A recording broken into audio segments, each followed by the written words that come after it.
ओम नमः शिवाय। आप सभी शिव भक्तों का शिव पुराण के इस कथा श्रवण में हार्दिक स्वागत है, अभिनंदन है और सभी शिव भक्तों को मेरा सादर प्रणाम। जैसा कि आप सभी को विदित है, हम शिव पुराण की इस परम पावन कथा का नित्य प्रतिदिन श्रवण करते हैं और शिव पुराण में भी जो मूल शिव पुराण है अर्थात संस्कृत में जो शिव पुराण है उसका हम श्रवण करते हैं। और उसी क्रम में आज हम रुद्र संहिता के अंतर्गत जो रुद्र संहिता का प्रथम खंड है, सृष्टि खंड, उसके 20वें अध्याय या अथविंशो अध्याय उसकी कथा का श्रवण करेंगे। 20वें अध्याय में आज हम श्रवण करेंगे कि किस प्रकार भगवान शिव कैलाश पर्वत पर गमन करते हैं और जो सृष्टि खंड है इसका उपसंहार होता है, अर्थात सृष्टि खंड यहाँ से समाप्त होती है। तो ब्रह्मा जी नारद जी से कहते हैं कि नारद, कुबेर के तपोबल से भगवान शिव का जिस प्रकार पर्वत श्रेष्ठ कैलाश पर शुभागमन हुआ वह प्रसंग सुनो। और कुबेर को वर देने वाले विश्वेश्वर शिव जब उन्हें निधिपति होने का वर देकर अपने उत्तम स्थान को चले गए तब उन्होंने मन ही मन इस प्रकार विचार किया। किसने विचार किया? कुबेर ने विचार किया। पहले हम इसका संस्कृत में श्रवण करेंगे। आप सभी से मेरा करबद्ध निवेदन है कि आप इसका जब श्रवण कर रहे हैं एकांत चित्त होकर, शांत चित्त होकर भगवान भोलेनाथ केदारेश्वर के चरणों में अपने मन को समर्पित करके इसका श्रवण करें। और जो संस्कृत के श्लोक हैं उनके अर्थों का अगर आप संधान न कर पाएँ उसमें किंचित भी परेशान होने की आवश्यकता नहीं है। आपको केवल मन लगाकर श्रवण करना है और श्रवण करते वक्त भगवान शिव के बारे में सोचना है। अपने मन को शिव के चरणों में समर्पित कर दीजिए। और इसके जो अध्याय का सार है हिंदी में भी वो आपको मैं संस्कृत के बाद बताऊंगा। तो ब्रह्मोवाच नारदं त्वं शृणो मुने शिवागमनमुत्तमं कैलासे पर्वते श्रेष्ठे कुबेरस्य तपोबलात् निधिपत्वरं दत्त्वं गत्वा स्वस्थानमुत्तमं विचिन्त्य हृदि विश्वेशः कुबेर वरदायक विंध्य स्वरूपो में पूर्ण प्रलय कार्यकृत तद्रूपेण गमिष्यामि कैलाशे गुह्यकालयम् रुद्रो हृदयजो मे हि पूर्णांशो ब्रह्म निष्कला हरि ब्रह्मादिभिः सेव्यो मद्भिन्नो निरञ्जना तत्स्वरूपेण तत्रैव सुहृद भूत्वा विलास्यहं कुबेरस्य च वत्स्यामि करिष्यामि तपो महत् इति संचित्य रुद्रः स्वेच्छां गन्तुमुत्सुकः ननाद तत्र ढक्काश्वं सुगतिं नाद रूपिणीं त्रैलोक्या मानसे तस्या ध्वनिरुत्साहकारका आह्वान गति संयुक्तो विचित्र सांद्र शब्द का त्रच्छुत्वा विष्णु ब्रह्मादा सुराश्च मुनयस्तथा आगमा निगमा मूर्ता सिद्धा जगमुश्च तत्र वै सुरासुराद्या सकलास्तत्र जगमुश्रश्च सोत्सवः सर्वे अपि प्रमथा जग मुयत्र कुत्रापि संस्थिता गणपाश्च महाभागा सर्वलोक नमस्कृता तेषां संख्यामहं वच्मि सावधानतया शृणु अव्ययाशङ्ककर्णश्च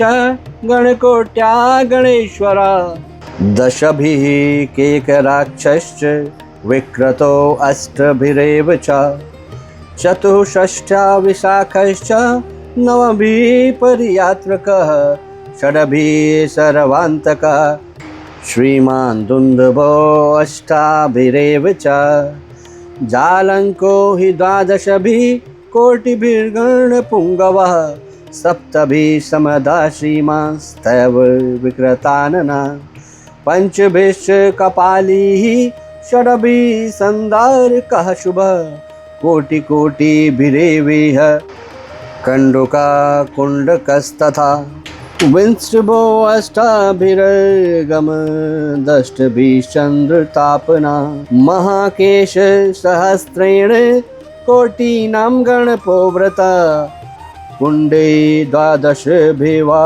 हस्तता पर्वतक शुभ कालश्च कालकश्चैव महाकाल शतेन वे अग्निकः शतकोट्यावे कोट्याभिमुख एव च आदित्यमूर्धा कोट्या च तथा चैव धनावः सन्नहाश्च शतेनेव कुमुदा कोटिभिस्तथा अमोघा कोकिलश्चैव कोटिकोट्यासु मन्त्रका काकपादो अपरा षष्ट्या संतानकः प्रभु महाबलश्च नवर्भिः मर्दुपिङ्गश्च पिङ्गला नीलो नवत्यदेवेशं पूर्णभद्रस्तथैव च कोटिनं चैव सप्तानं चतुर्भक्तो महाबला कोटिकोटिसहस्राणां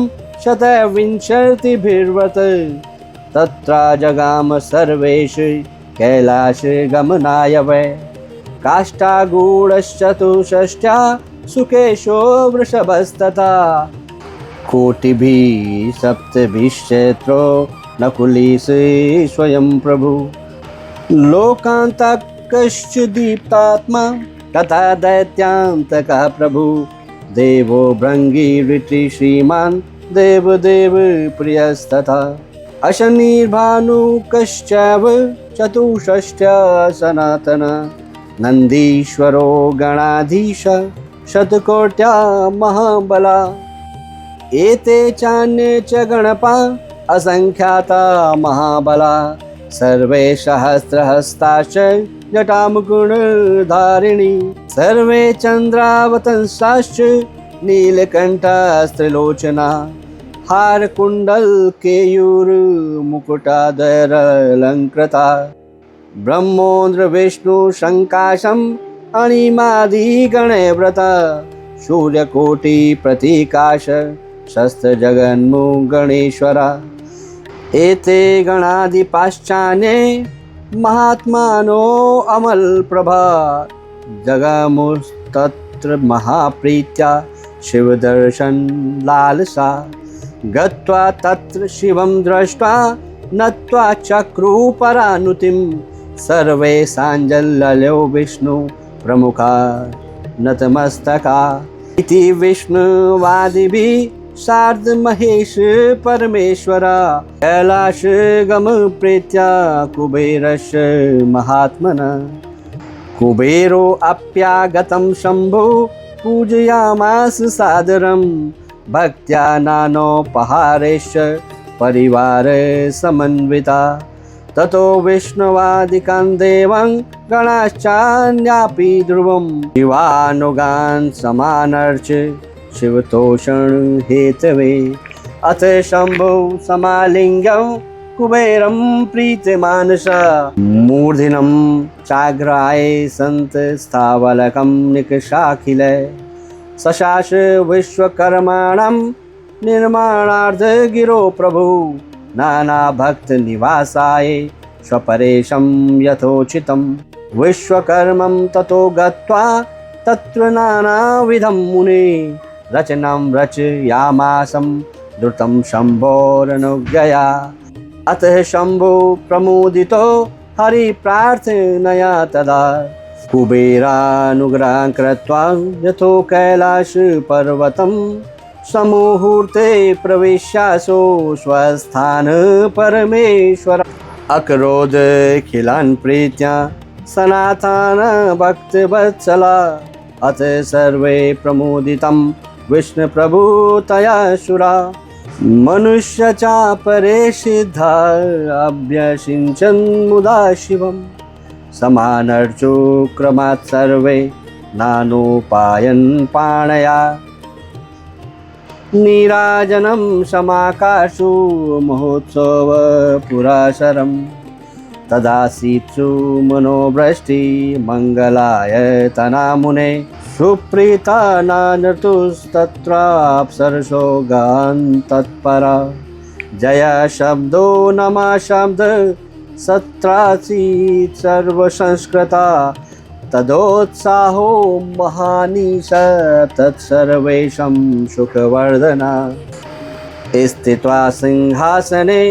शम्भुभिर्राजादिकं तदा सर्वे संसेवितो भीक्ष्णं विष्णुवादैश्च यथोचितम् अथ सर्वे सुरादाश्च तुष्टुवस्तुं पृथक् पृथक् अर्थ्याभिर्वागिभिर्दृष्टाभिः शङ्करलोकशङ्करं प्रसन्नात्मं स्तुतिं श्रुत्वं तेषा कामान् ददो शिवा मनोभिलाषितां प्रीत्यं वारान् सर्वेश्वरः प्रभु शिवाज्ञायात् ते सर्वे स्वस्वधाम ययुर्मुने प्राप्तकामा प्रमुदिता अहं च विष्णुना सह उपवेशासने विष्णुं मा च शम्भुरच्वाहः बहु सम्बोध्य सुप्रीत्यानुग्रह परमेश्वरः शिवोवाच हे हरे हे विधे तातो युवं प्रियतरो मम सुरोत्तमो त्रिगजतो अवर्ण सर्ग करो सदा गच्छतं निर्भयं नित्यं स्वस्थानं च मदाज्ञया सुखप्रदाताहं वैवं विशेषात् प्रेक्षक सदा इत्यकर्ण्या वच शम्भो सुप्रणम्यं तदाज्ञया अहं हरेशं स्वं धामगमावप्रीतमानसो तदानीमेव सुप्रीता शङ्करो निधिपं मुदा उपवेश्य गृहीत्वं तं कर आह शुभं वच तव प्रेम्णा वशीभूतो मित्रतामगमं सखे स्वस्थानं गच्छ विभया सहायोऽहं सदा नघ इत्यकर्णा वच शम्भो कुबेरा प्रीतमानसा तदाज्ञया श्वकं धाम जगाम प्रमुदान्विता स उवास गिरो शम्भो कैलासे पर्वतोत्तमे सगणो योगनिरता स्वच्छन्दो ध्यान तत्परा क्वचिदद्यो स्वात्मानं क्वचिद्योगरतो अभवत् इतिहासं गणान् प्रीत्या वादित स्वच्छन्दमानसः क्वचित् कैलासकुदर सुस्थानेषु महेश्वर विजहार गणे प्रीत्या विविधेषु विहारवित् इतं रुद्रस्वरूपोऽसौ शङ्कर परमेश्वर आकाशी त्वत्स गिरो लीला नानायोगी वरोऽपि या नीत्वा कालं कियन्त स्वपत्नीक परमेश्वर पश्चादवाप स्वापत्नीं दक्षपत्नी समुद्भवां विजहारे तया सत्या दक्षपुत्रा महेश्वरा सुखी बभूव देवर्षे लोकचार परायणा इतं रुद्रावतारस्ते वर्णितोऽयमुनीश्वर कैलासे गमनं चास्य सखित्वं निधि पश्यहि तदन्तर्गत लीलापि वर्णिता ज्ञानवर्धिनी इहामुत्र चया नित्यं सर्वकामफलप्रदा इमा कथा पठेदस्तु शृणुयाद्वा समाहिता इहा भुक्तिं समासाद लभेन्मुक्तिं परत्रसा इति श्री शिव महापुराणे द्वितीयायां रुद्रसंहितायां प्रथमखण्डे षष्ठोपाख्याने कैलासोपाख्याने शिवस्य कैलासगमनं नाम विंशोऽध्यायः। इति श्री शिव पुराण द्वितीय रुद्र संहिताया प्रथम सृष्टिखंड समाप्तः। इस प्रकार ये रुद्र संहिता के अंतर्गत आने वाले सृष्टिखंड का जो है यहाँ पे उपसंहार होता है। तो इसकी जो कथा है अब मैं इसका हिंदी में आपको सार बताता हूँ। ब्रह्मा जी ने नारद जी से कहा, कुबेर के तपोबल से भगवान शिव का जिस प्रकार पर्वत श्रेष्ठ कैलाश पर शुभागमन हुआ वह प्रसंग सुनो। तो कुबेर को वर देने वाले विश्वेश्वर शिव जब उन्हें निधिपति होने का वर देकर अपने उत्तम स्थान को चले गए तब उन्होंने मन ही मन इस प्रकार विचार किया कि ब्रह्मा जी के ललाट से जिनका प्रादुर्भाव हुआ है तथा जो प्रलय का कार्य संभालते हैं वे रुद्र मेरे पूर्ण स्वरूप हैं। अतः उन्हीं के रूप में मैं गुह्य के निवास स्थान कैलाश पर्वत को जाऊंगा। उन्हीं के रूप में मैं कुबेर का मित्र बनकर उसी पर्वत पर विलासपूर्वक रहूंगा और बड़ा भारी तप करूंगा। शिव की इस इच्छा का चिंतन करके उन रुद्रदेव ने कैलाश जाने के लिए उत्सुक डमरू बजाया। डमरू की वह ध्वनि जो उत्साह बढ़ाने वाली थी तीनों लोकों में व्याप्त हो गई। उसका विचित्र एवं गंभीर शब्द आह्वान की गति से युक्त था, अर्थात सुनने वालों को अपने पास आने के लिए प्रेरणा दे रहा था। उस ध्वनि को सुनकर मैं तथा श्री विष्णु आदि सभी देवता, ऋषि, मूर्तिमान, आगम, निगम और सिद्ध वहाँ पहुँचे। देवता और असुर आदि सब लोग बड़े उत्साह में भरकर वहाँ पहुँचे। भगवान शिव के समस्त पार्षद तथा सर्वलोक वंदित महाभाग गणपाल जहाँ भी कहीं भी थे वो सब आ गए।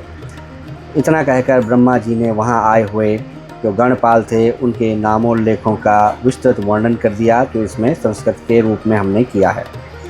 तो इस प्रकार ब्रह्मा जी ने कहा कि जो वहाँ असंख्य महाबली गणपाल पधारे तो वे सब के सब कैसे थे? सहस्त्र भुजाओं से युक्त थे।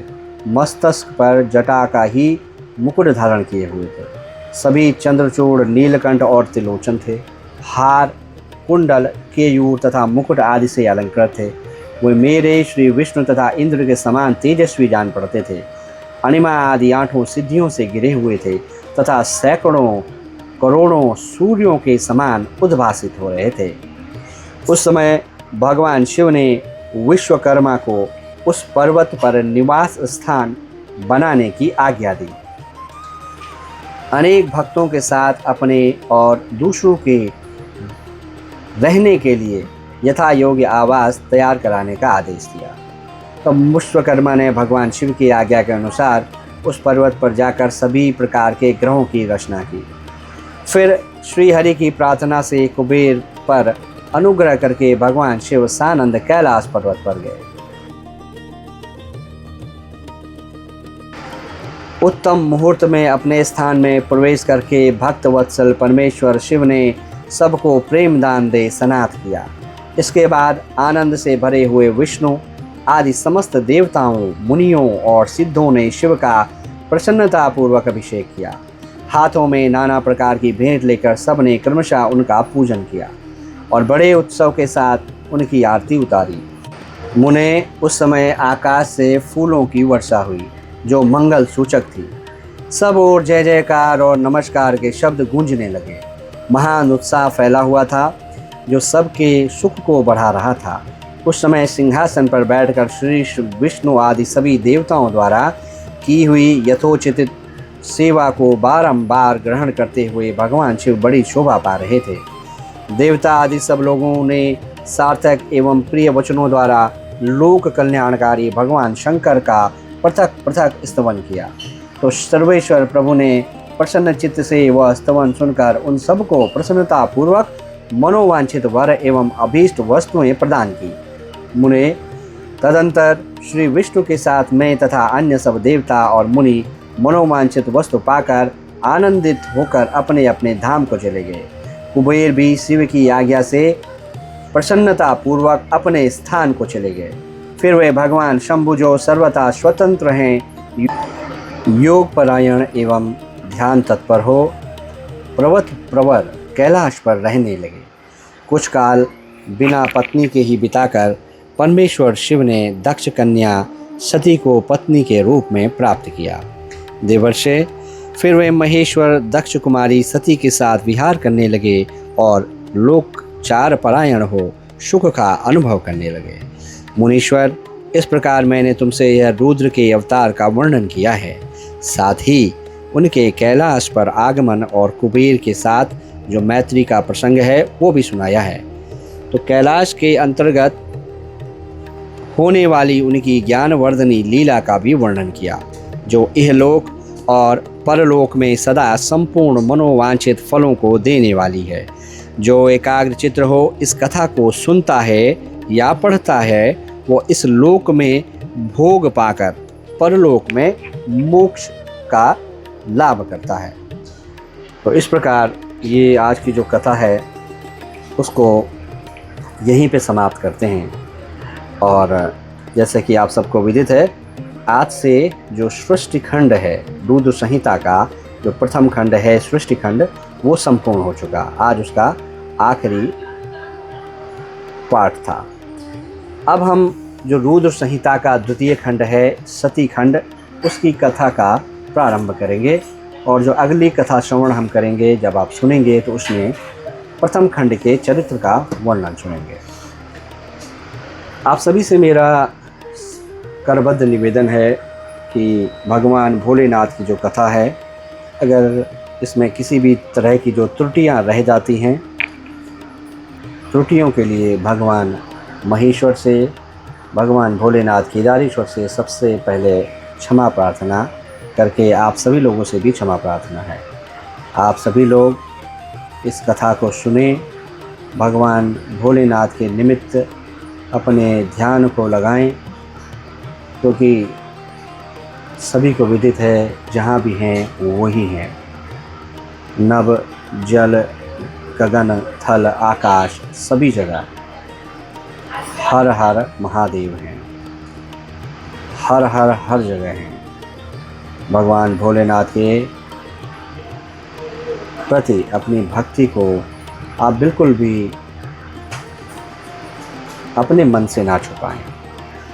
अपने मन ही मन भगवान भोलेनाथ का ध्यान अवश्य करें। आप इन कथा को सुन के भगवान भोलेनाथ के प्रति आपकी भक्ति अगर जरा से भी पवित्र होती है तो ये बहुत ही अच्छा है। इसके साथ ही आपसे निवेदन है कि ये जो कथा श्रवण है और इन कथाओं का जो चरित्र हैं भगवान के, तो जो वृद्ध हैं, आसक्त हैं, जो कुछ कर नहीं सकते स्वयं, उनको अगर आपको सुनाने का अवसर मिले तो उनको ज़रूर सुनाएं। चाहे आप YouTube के माध्यम से ही सुनाएं, चाहे अपने आप से सुनाएं, लेकिन उनको सुनाएं। खास करके जो वृद्ध हों और जो व्याधियों से ग्रस्त हों, भगवान भोलेनाथ के निमित्त आप ऐसा जरूर करें। भगवान केदारेश्वर की महिमा ही कुछ ऐसी है। केदारेश्वर, केदारनाथ में कपाट खुलने के बाद ही बहुत सारे भगवान के भक्त वहाँ पहुँच रहे हैं। आप सभी भी जाइए। और आजकल भगवान भोलेनाथ के धाम में ही ये कथा का, भगवान भोलेनाथ के धाम में ही ये कथा श्रवण हो रही है। आजकल भगवान भोलेनाथ के धाम में ही रहकर मैं प्रवास कर रहा हूँ और कथा जो श्रवण है वो यहीं से सुचारू रूप से चल रही है। आगे भी इसी तरह आपके पास आते रहेंगे। तो इसी तरह भगवान भोलेनाथ की जो कथा है शिव महाशिव पुराण, इसके जो संस्कृत निष्ठ श्लोकबद्ध मूल शिव पुराण है, मेरा उद्देश्य ये है कि जो मूल शिव पुराण है उसकी कथा का लोग श्रवण करें। श्लोकों का संधान नहीं हो पाता है, उसमें तनिक भी भयभीत, उसमें तनिक भी आपको संकोच की आवश्यकता नहीं है। केवल अपने मन को उसमें आरूढ़ कीजिए, मन को भगवान भोलेनाथ के चरणों में समर्पित कीजिए। धीरे धीरे आपको वो पता चलने लगेगा।